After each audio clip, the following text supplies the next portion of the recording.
On today's episode of The Buster Show, we have my friend. We recorded it a few days ago, but I'm recording this intro now. My friend Oliver Twist on the podcast. He is a basketball influencer, a athletic freak of nature, a man who has overcome a lot. We don't touch on it too much in the podcast, but it truly makes everything even more impressive.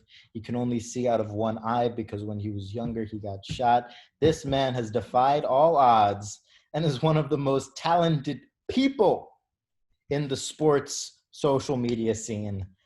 Really excited and hope you enjoy this episode with Oliver Twist. See you guys. Peace. Friend, how are you? Thanks for coming on.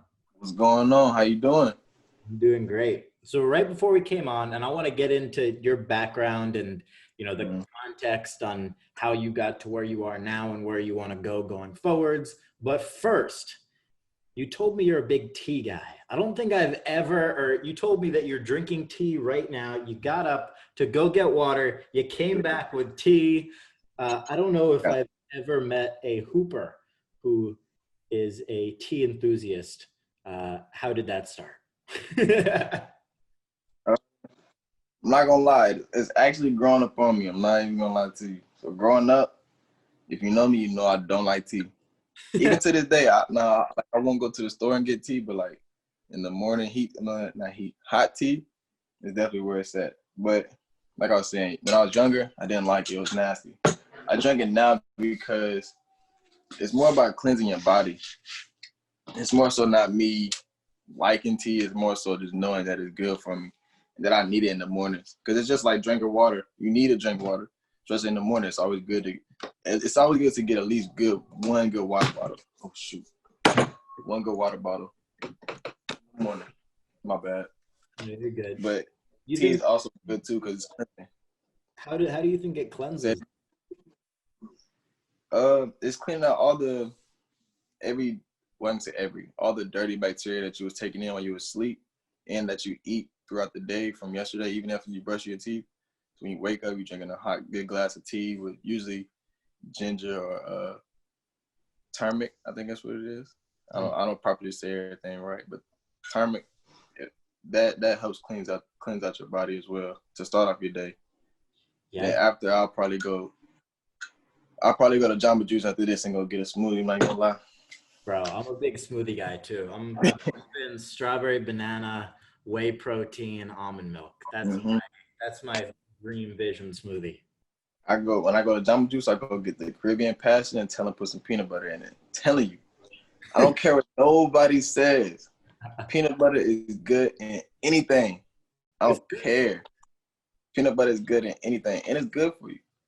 100%. So I want to get into your background. We met for the first time a few weeks ago. We've been in touch on Instagram because I've been a fan of your dunks and everything that you're up to. But we first met at one of Jordan Lawley's runs. And you were telling me about a little bit of background context on your story, but I want to dive even deeper, into that, and also, provide people with some background on you as well for those that don't know. So you, if I'm not mistaken, you got your start in track and field? So that is my goal. Like that is if you look me up, other than the dunk videos, you'll see track and field right after.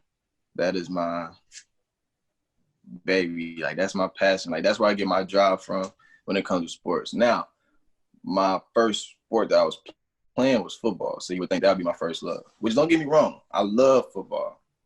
I love it. But track, it just brought something different out of me every time I would be on the field. And so you were playing football. Do you remember why you first got into track? And did you realize very early on that you were better than everybody else, or how did you realize that? So really my mom, rest in peace to her, she was the athlete, literally. Like she was the athlete. If she didn't have kids, she would probably be where I am now, and probably having kids around later, around like in her 30s. But she was a real athlete. She was a junior Olympian growing up. in track. So that's where I get my drive from it from. So me picking it up was more like I need to finish what she started. Really, it's just I haven't. The sad thing about it was I didn't go to the Junior Olympics. I got hurt right when I was supposed to go to the Junior Olympics, but it's all good. Now, what are you competing in track? Ooh, just about everything. I did the 1, 2, 4x1, 4x2 when we had it, the 4x4. But my main was long jump and high jump. You can count on me doing long jump and high jump every single meet. I would alternate between everything else after that. If I want to do the 4, I'll do the 4 at this meet. I'll do the 4 and the 2 this meet, or the 1 and the 2, or I'll just mix it up, whatever I wanted to do. And what was your highest rank, to give some like real perspective on where you stood? The highest rank you ever were when you were competing? Oh, I was ranked first in the state. Well, a couple states, but I was ranked first in the state my senior year for long jump. Then I was ranked top 5 in the nation after a national meet. Damn. And that's especially impressive too. For those who don't know, you're not the tallest guy in the world. Facts. Which, what do you think you would be doing if you were 6'3" or 4? I'm not gonna lie to you. I mean, you could still be the greatest long jumper of all time, but do you think you would be setting records that could never be broken? When it comes to track, if I was taller, yes, I would be setting records that wouldn't be touched. Just because I just know my drive and how I am and what I'm capable. If I still had the same ability of what I'm doing now, if I was 6 foot plus,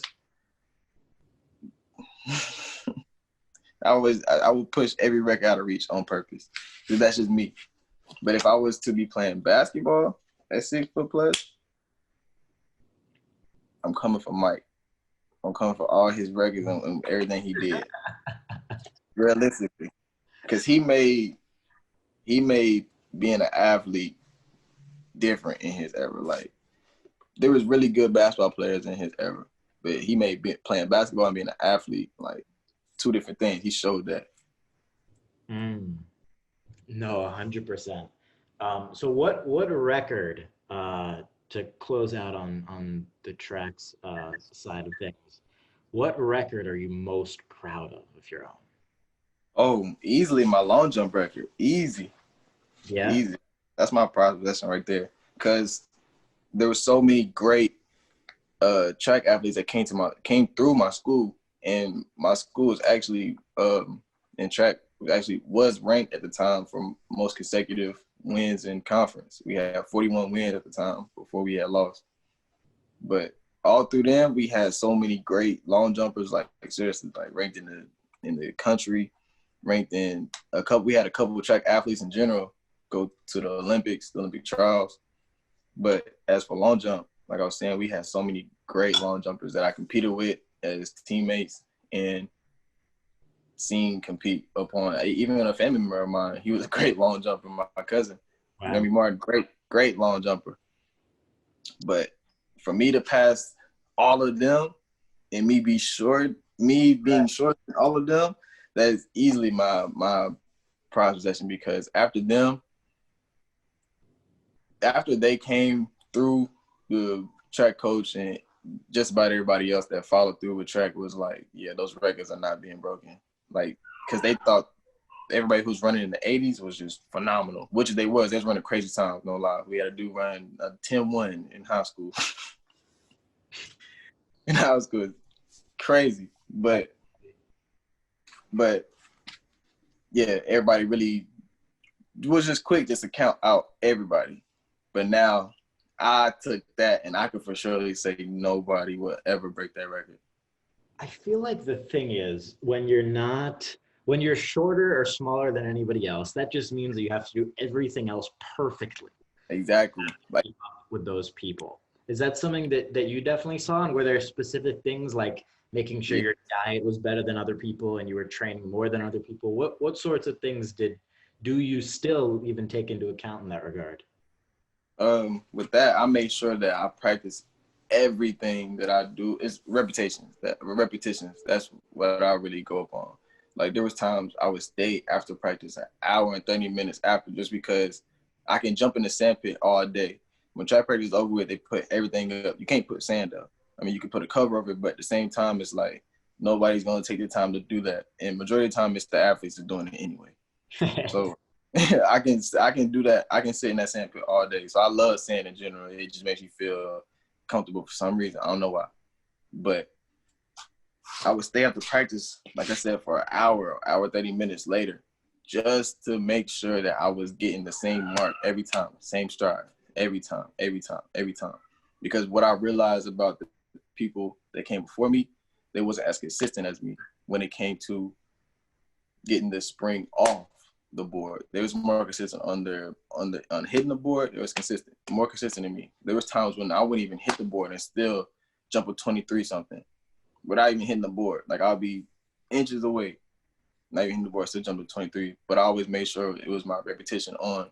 If I'm going to jump that far away from the board, I need to hit 23 every single time, or I need to hit 23 something, or this is it. I'll make sure, like I would set goals for myself in the sand, make sure I hit this right here and this on here, make sure my chest was always up. I think that's why I passed them the way I did, because I put that work in, like without anybody helping me. No lie, I didn't have anybody helping me get that record, because my track coach, we only had two coaches at the time. My track coach is really, really known for getting the 800 and distance runners ready, like to be the top in the state. He's known for that. Now, I'm not saying he's not known for being a jump coach. He is. He knows the the proper technique and everything, but that wasn't his go-to. So whenever like I said, we had so many greats, it was more like we was teaching each other and passing it down throughout the coaches, because we would go through coaches. We'd go through jump coaches. So we're still just passing stuff down to each other. Then I was there by myself. I didn't have nobody else. After my freshman year, I didn't have anybody else. So sophomore year, it was just me, just all me. I'm teaching everybody else as well, but it's literally just me. And my coach will tell you, he'll come over and make sure I'm doing stuff right. It wasn't like he didn't coach us. It was just like he had to focus on them, then while trying to find another coach for other events as well. Like he was really low staff, no lie. Wow. Now, I've heard, because we actually had an Olympic pole vaulter from Canada on the podcast, and she was talking about pole vaulting, and I'm curious if this is the same for long jump and high jump and everything of that nature. She was talking about how most of it's just mental. Like once everything else is out of the way, once you put the work in, because anybody at the Olympic level obviously put the work in. Anybody who's competing at high levels that you're competing in, they put the work in. But then the last barrier is that mental aspect. So how do you get over that last hump and make sure that you're locked in and focused? I think a lot of track athletes can relate. It's when you are putting that work in and you're coming to the last minutes, like you don't physically know what time, like you don't know, like physically, boom, it's 4:00. You don't know that, but once you hit this jump, once you hit this mark, then it's more so, like you don't have to physically be there when this meet comes. You can tap into that mindset that you was in at practice, and just letting your body just do exactly what you was practicing on that same mark. You're getting that feel from this is how perfect it felt that day. I needed to feel like this again. So in order for it to feel like this again, I need to go back to that same mindset. So I'm not physically here. I'm mentally in that same state that I was in when nobody else was here. It was just me doing exactly what I do. The fans are just a perk. Now I'm putting on for y'all to show y'all what I do in practice. I think a lot of people, that's how I go about it. But I know a lot of people can relate to it as well. That's how I am in all sports, to be honest. Do you ever have any doubt when it comes to these things, or is that out the window from the practice? That's out the window, because as soon as you doubt, that's when you start thinking. And that's when you pull a JR moment. No shots at JR, no shade at JR Smith, but that's when you pull a JR Smith moment. He's not a person to go out and really, no basketball player really sit there and just think. it's more like I said, if you got it like that and you know how to tap into those, type of mentalities, you'll be in that mentality. But right then, when JR caught that ball and he dribbled out and looked at LeBron and was like, oh, he started thinking. There was a doubt somewhere. If I get this, I don't know if I want to do this or this. Instead of being, if I get this, I'm about to shoot it because this is what I practice on. This is why I'm here. This is why I get paid. This is what I'm supposed to do. He chucked it up there, honestly. This is why you get paid. This is what I do. I practice this 24/7. He don't have to go to school no more. Mm-hmm. I had to go to school and still had to find that mentality. You feel me? So that's what I try to get to. Like if you think you'll have a JR moment, no lie. And I think that's applicable to anybody and anybody who spends a lot of time doing anything, right? It doesn't matter if it's a sport or you're a singer or, you do lots of podcasts, whatever it is, if you do it enough, like similar to you, like it's funny because when I will play a sport, sometimes against people who are a new sport, let's say, I will have doubts at the beginning because I didn't put the work in. But for something that I did put the work in, like you have no doubt about it. Why would I? You're waiting for somebody else to step in your lane so you can show them. Exactly. But when you haven't put that work in, you do. And I think that's just the work. Because you see, and it's more like you'll see somebody else, like how good they are and how they're presenting their stuff. That's where some people get that doubt from, because they feel like, ooh, I'm not looking like that. But I mean, I'm pretty good, but I'm not looking like that. Instead of going out there and worrying about you. That's why I came up with my brand, Bag Village. Once you stay in your bag, you stay in your lane, you have nothing else to worry about. You're not worrying about, if you worry about somebody else's bag, that's how you get messed up, because you're stepping in a lane that you're not familiar with. Mind your business and keep doing you. That's how you succeed, and that's how you see your goals achieved. That's how you achieve all your goals. 100%. I'm so glad you touched on that and said that, because I really believe everybody's going through their own battle, right? And nobody wants, like, you think you want what somebody else has. You think you want it, but you don't. You don't know anything. You don't want to be them. They don't want to be you in reality. They might want the fake things that they see on social media because it's a 0.1% highlight reel. But in reality, like you said, you got to stay in your bag, stay in your lane, because the second you start thinking about somebody else, that's time that you could have spent with your family or worrying about your own business. Exactly. Once you step out your lane, that's when you get messed up. That's the same thing with driving. Once you step out your lane, that's how you get into a wreck. That's how you get messed up. Stay in your lane until you get to your destination. People's like, well, where's my destination? Your bag is infinite. There's no destination. Once you stay in your bag, you stay in your lane. You can, if you want to make money forever, you can keep making money forever, even when you're dead. Yeah. If that's what you do, if you want to keep making hits even when you're dead, you can do that. There's artists who make millions of songs to where when they die, a hit will come out tomorrow or the next year, next decade. Hits recycle. People do not voiceovers, but what's it called?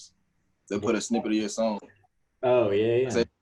Yeah, they'll put a snippet of your song in their song. Like Michael Jackson would never die.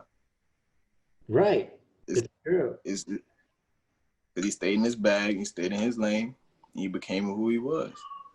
Nobody can ever be Michael Jackson. Nobody can ever be Michael Jordan. You see, Kobe didn't get 6 rings. He tried his best to be Michael Jordan. You can't be that man. That man, Michael Jordan, was just different. Kobe, he ended up being a better version of himself. He's different. Same thing with LeBron. Same thing with, you feel me, every other great athlete that people look at. They stay in their lane. That's why they have their own name. That's why they have things in them. Oh my gosh, hold up. They were trying to get your attention. I heard. Man, they were trying to get your attention. Special.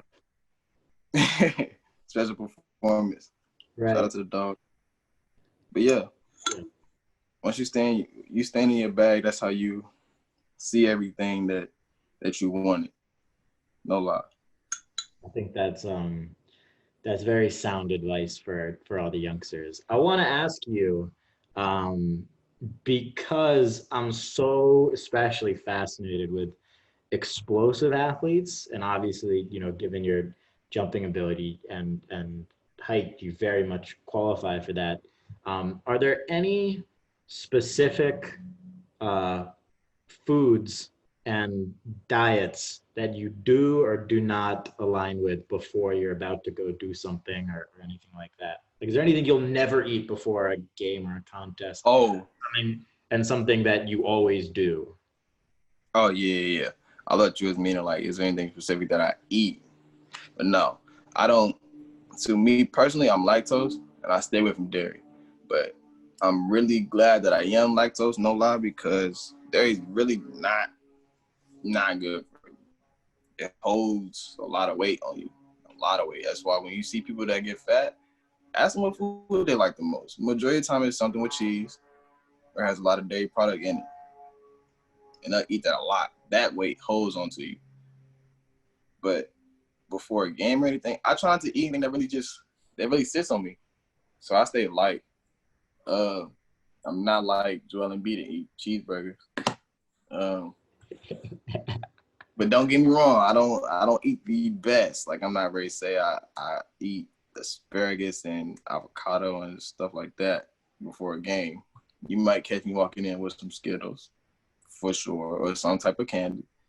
That's just a must. I But don't know why. at least with that, your crash won't come till after the game. Facts. But like before, I'll eat a hamburger maybe if I make it. But if not, I'll stay light. No lie, I don't really eat heavy. But Respect. sometimes I don't eat, and that's the very interesting part about me. A lot of people don't know. I don't really. Sometimes I don't eat before a game. I won't eat before the hoop session or something. I don't know. It's different. Yeah, it's funny, with anything, obviously you can make an argument for eating or not eating before, eating healthy, you can make an argument for anything. But Mm-hmm.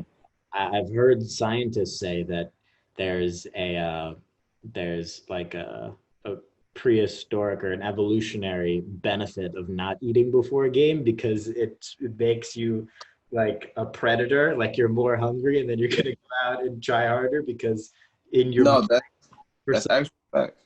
for some delusional reason, your head thinks that you're like hunting food when you're playing basketball. No, that's actual facts.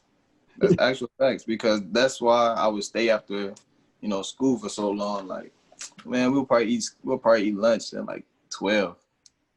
We don't get done with school until like, well, at the time we wouldn't get done with school until like 2:30. Then we had missed some school days from it snowing and raining and stuff. So they added on extra time, so we wouldn't get out of school until like 3:30, and still wouldn't eat lunch until 12. Mm. So, like you said, that feeling is the type of feeling that I get when I don't eat. It's more so me like I don't eat because I'm hungry when I practice. So, and when I practice, nobody's in my lane. You feel me? Because I'm in my lane. That's why I'm practicing. Nobody can be around me. I'm so far gone past people. It's they're back there. Put it like that. So whenever it is time for me to play, there's so much food around in my lane that people are crossing. They have to see me. So when they see me, it's time to eat. That's the only way I know. There's no partnerships. No, we're not going to have a truce. Nothing. After the game, Field, no. oh yeah, that's what type of athlete track and field makes. After the game, cool. I got no problems with you. You made it. You survived. Anybody else? I can't. If you ain't make it out, that's just how it is. Yeah, that's very much the Michael Jordan approach. Mm-hmm. Although I don't think he liked people even after the game.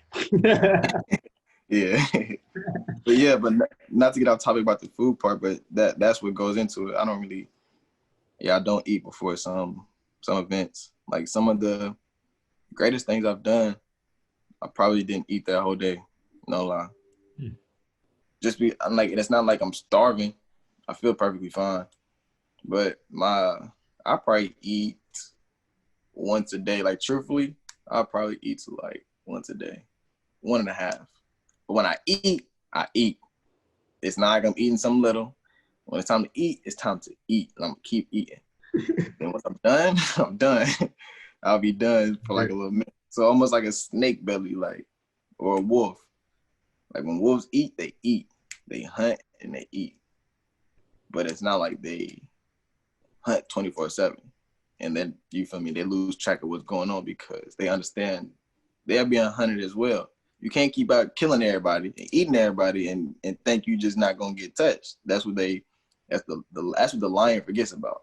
You might be the king of the jungle, but somebody's gonna come and test your water one time.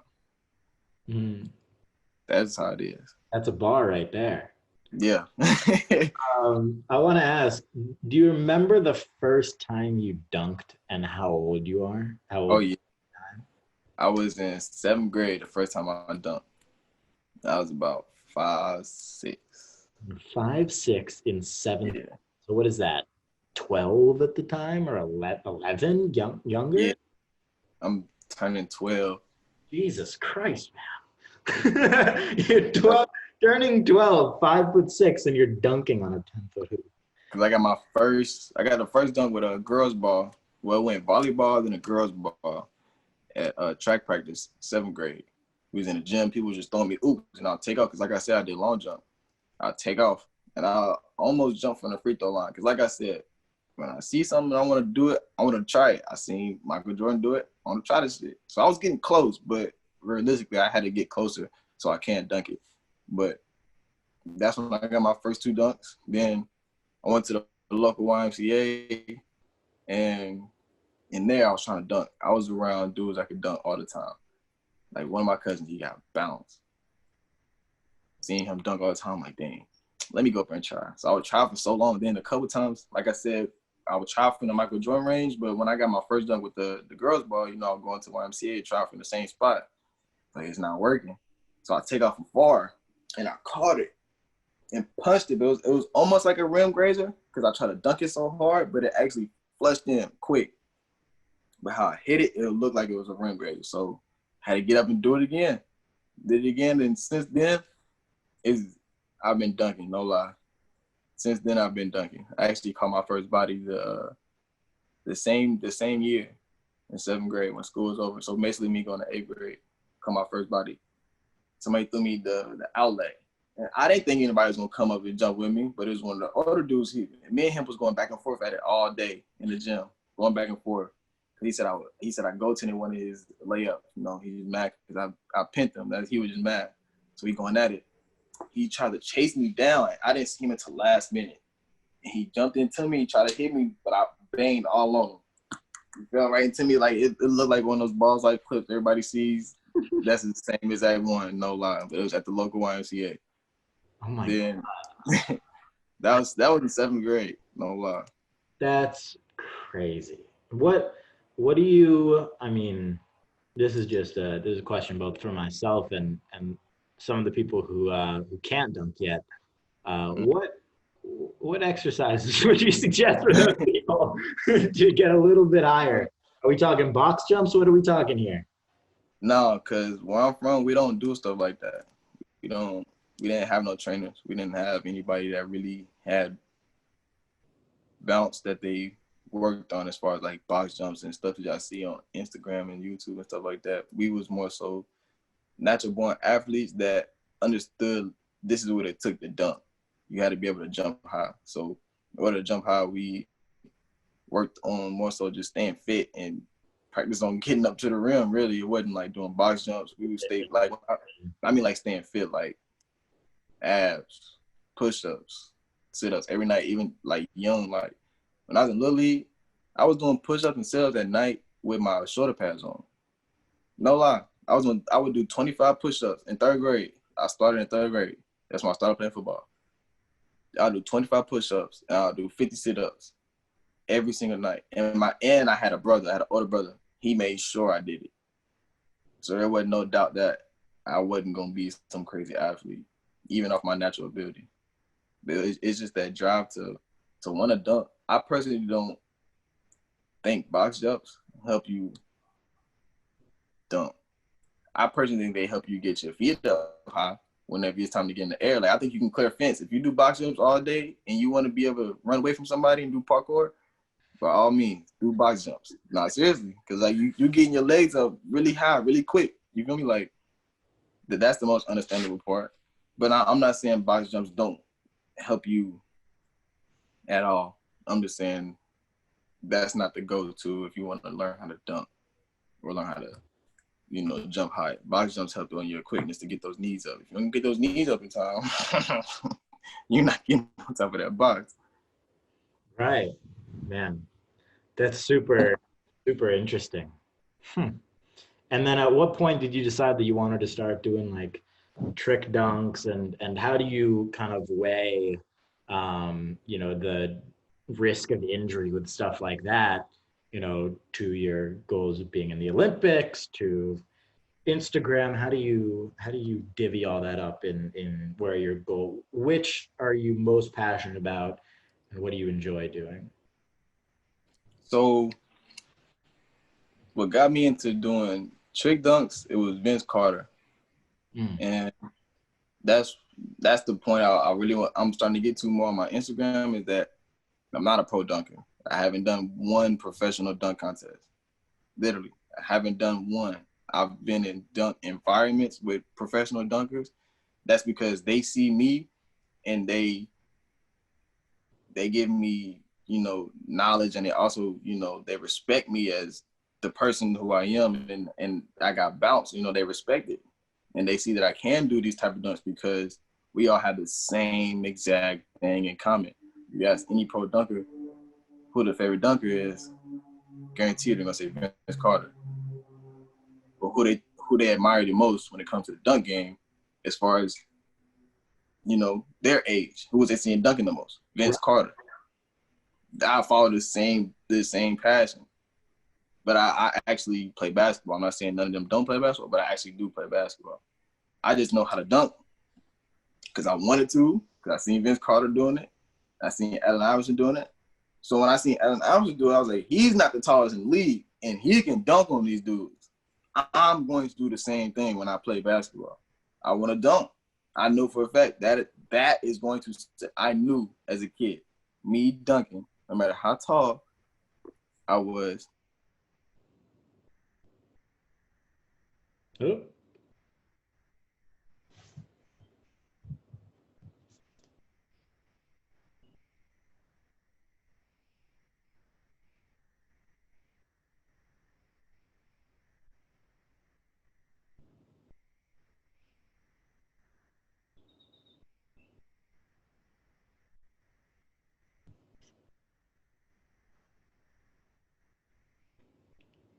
There we go.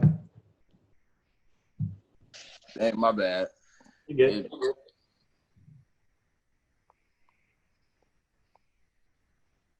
Is it good? All right. We good now? Yeah, go ahead. Right. But what was that again? You were talking about seeing Allen Iverson dunk. And yeah. So me seeing the people that I looked up to in the NBA being able to dunk really showed me like, okay, one, I can dunk as Allen Iverson can dunk. Two, I want to dunk like Vince Carter.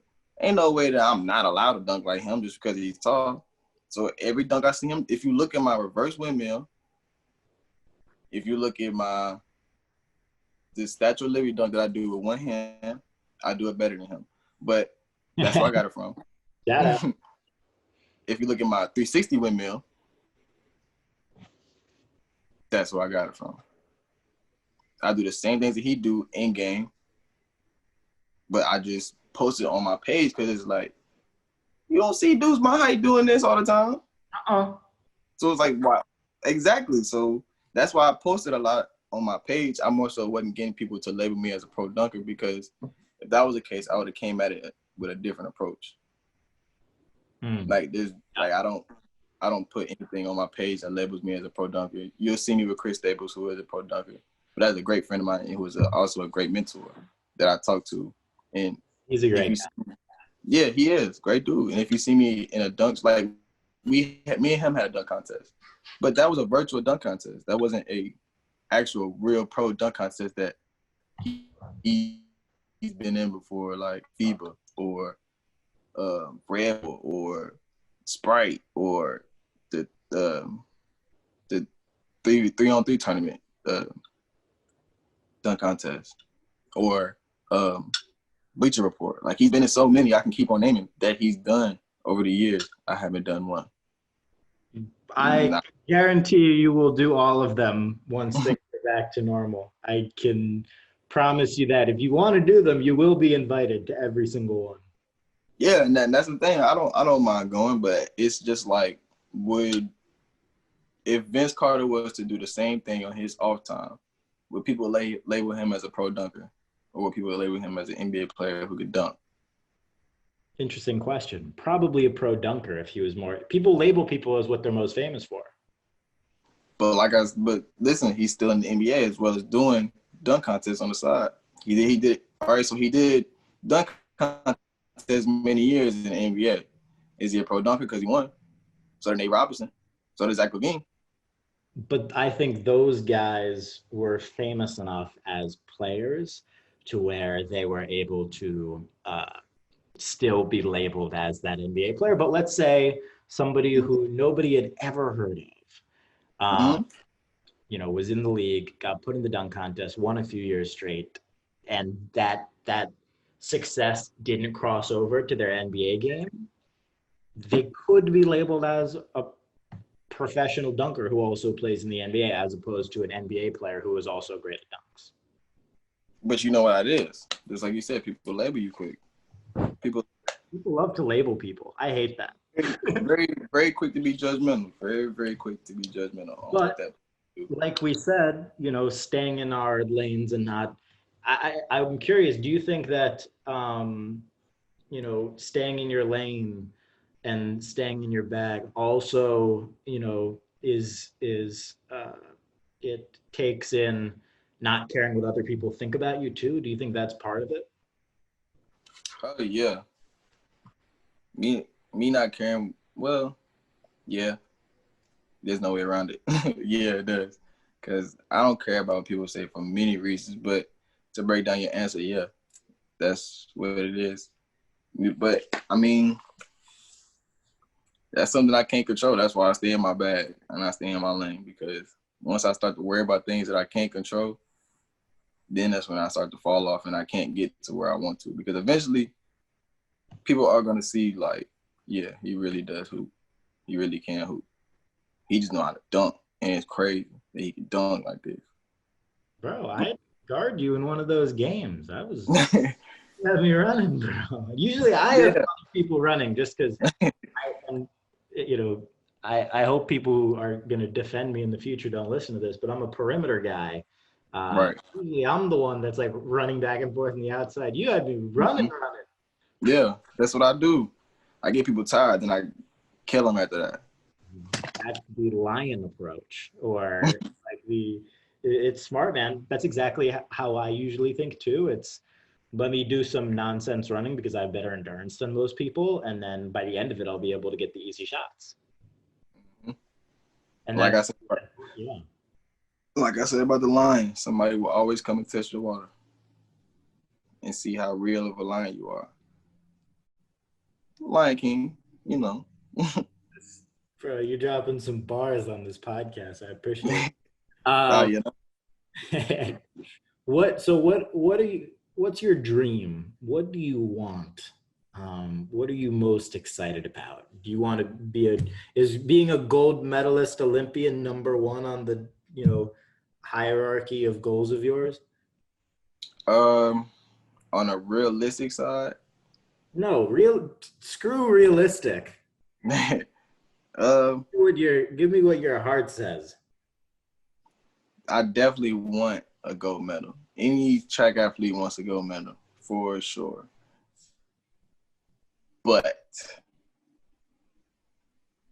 the way things are going right now, I don't know.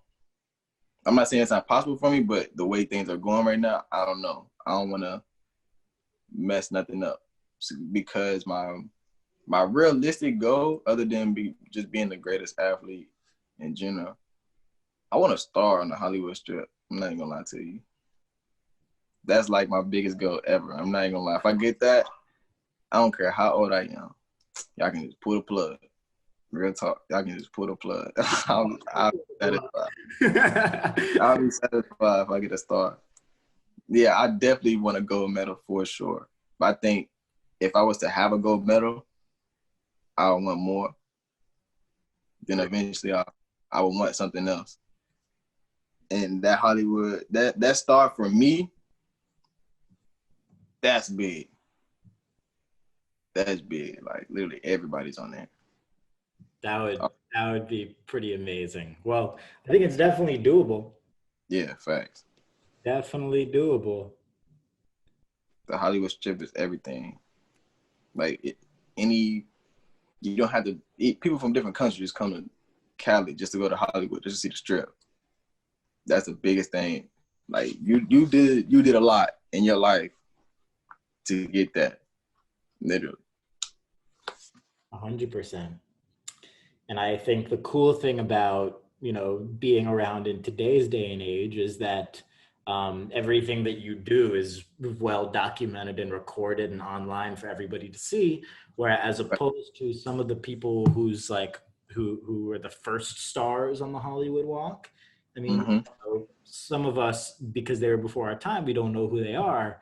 And it can even be difficult to find what they did online because of how long ago. Right. Silent films or they're black and white films, and they were singing when there wasn't even or radio, whatever the heck it was. So they were only performing in person. Like you couldn't listen to somebody, like crazy stuff, bro. So the cool thing is your journey now for the next 40, 50, 60, 70 years is all going to be documented through the internet and whatever the internet, eventually turns into, to the point where you do get your Hollywood star, and all of that will be recorded forever, as opposed to what it is for people from the past. So I think that's a pretty cool added bonus of it all. That's facts. I'm glad it's actually, at least for me, in my personal experience growing up, because if I had clips from when I was a kid in sports, people would actually see way more than what I'm just saying. It's different. Promise you. As a kid, different. I was just different. I wasn't supposed to be doing half the stuff that I was doing as a kid, as far as athletic wise. I just wasn't. You don't have to persuade anybody based on the facts of what you do now and you describing your training from being in third grade on with shoulder pads doing sit-ups and push-ups every night. There is no doubt in mine nor anybody that's listening in their minds either. No doubt.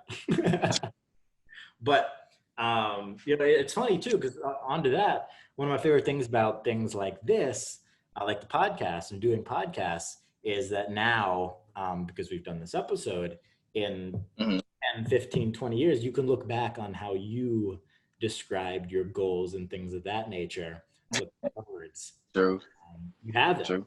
You have it forever now. So that's one of the things I like most about this. But hopefully I can look back and be like, dang, I actually accomplished exactly what I said I was gonna do. Ain't nothing left to do but to do it, my friend. Man, that's all I was thinking about. 2018, no lie. That same Sam that you just said, nothing left to do it but just do it. I can't. That's it. I like the coffee mug, by the way. It's his breakfast wine. I didn't even notice that. But yeah, I took can't out of my vocabulary. 2018. I promise you, everything just flipped from there. Everything changed. Like, talk to me about why you did that. Because it was where I'm from, where I grew up around. It's not it's nothing to go to. Like, nobody wants to say they want to go vacation or just go visit Louisville, Kentucky or Jeffersonville, Indiana. Nobody says that. Nobody wants to go there. Those are places you pass right through. And with the killing of Breonna Taylor happening, it's making a lot of things more worse in the city. Like, a lot of stuff is going on. A lot of more killings is happening. You would have thought that it would have calmed down. That's not happening. Then it's just a place that nobody wants to come to. Like, you don't have coaches coming out there talking about, oh yeah, I'm about to go recruit this kid from here. No, that coach would sit on his couch and wait for somebody else to either post him and go look. A lot of coaches look from the shadows. That's what I call it shadow recruiting. Like, the only reason I got as many looks as I did is because I ran track. And when you run track and you get your name on athletic.net, your name starts to get out there. And any athlete or track athlete that knows what I'm talking about, they know athletic.net. That's when your name starts to get out there. That's when, people will start sending you stuff. But other than that, and it's hard to get on that. You got to find an outbreak. You got to do something crazy because, like I said, nobody wants to come to your city and sit there and watch you play because they don't know what's about to happen during or before the game or after the game. Nobody knows what's about to happen. So nobody want to stay alive or just being around in general. But when I was at my last JUCO, I was at Vincennes University. In 2018, I told my homeboy, I was like, bruh, I'm only gonna be home for a year, meaning 2019. I was like, I'm only gonna be home for a year. After that, I don't know. I don't know where I'm going. I don't know what I'm gonna do. But that was literally the only thing, because usually people will wake up, now I wake up and I can see the future. I see, things happening for myself. But back then, I didn't really see nothing. I thought it was the last, because I had pulled my hamstring when I was at Vincennes. And that was like my main cause of injuries. That's why I stopped running track, honestly, because it was my hamstring. Like, I kept injuring my hamstring in high school. But after I injured the last time, I was like, dang, I really don't know what I'm going to do. People don't believe in me in basketball. They just think I can just jump. Then in track, I knew it was over because if I keep on doing it, I could become a great athlete in track, but my longevity will be very short because of so much power I'm putting into one leg. And I keep pulling the same leg. So there's no reason for me to keep putting my body through that pain. Then in football, I knew that was a wrap because there ain't no way I was going to be able to go home and make it somewhere for football. That just wasn't happening. If you didn't make it out of college, if you didn't make it out of high school for football, it's a wrap. You could play for the semi-pro teams there, but getting to the point that I went to, the NFL, it's really a wrap. At that point, it's like I was going to go home and work or do stuff that I didn't want to do or risk my life at that point. Then, out of nowhere, that's when I started posting the dunk videos more. I was going through a lot. My whole lot. 2018, my homeboy was probably the only dude that really knew exactly what I was going to do in 2018 because we were talking about it. We like him still to this day wants to come out to California because he skateboards now. But he really want to come out to California because he know, like we both know, coming out of here, you can really change your life because it's a land of opportunities. I see it as a 50-50. You can either mess your life up for good or you can turn into the greatest person ever, or you can be way better than where you was. And that's why I call it the land of the 50-50 because it's giving you equal opportunity to do whatever you want. You can do what you want, do as you please, but there are rules and regulations. They're real lenient. It's not like this stupid strict out here. Now, the people who are from here can say that, but it's from an outside looking in, I'm not doing nothing illegal for them to be super strict on. So it's like they're lenient about everything.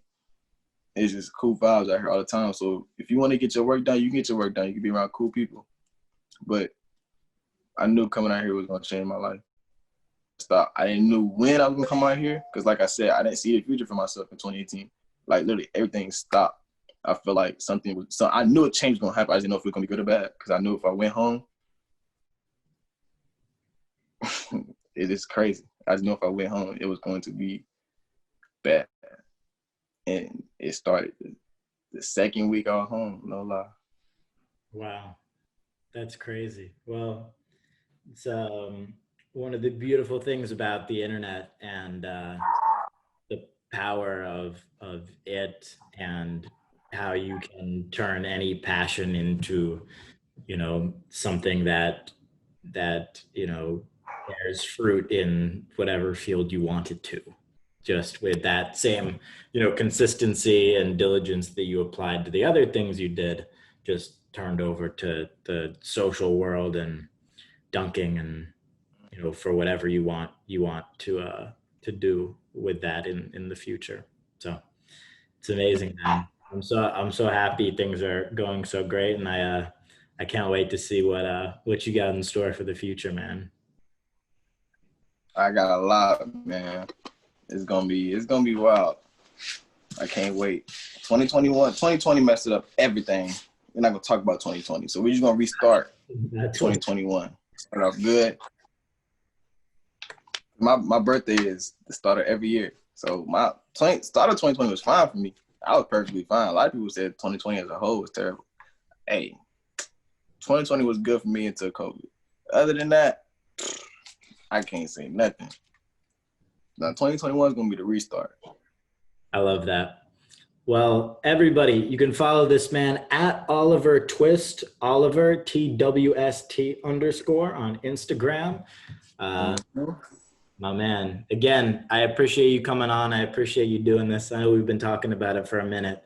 I'm glad I got to help share your story to anybody who hasn't heard it as well. Appreciate it, bro. Appreciate you having me. All right.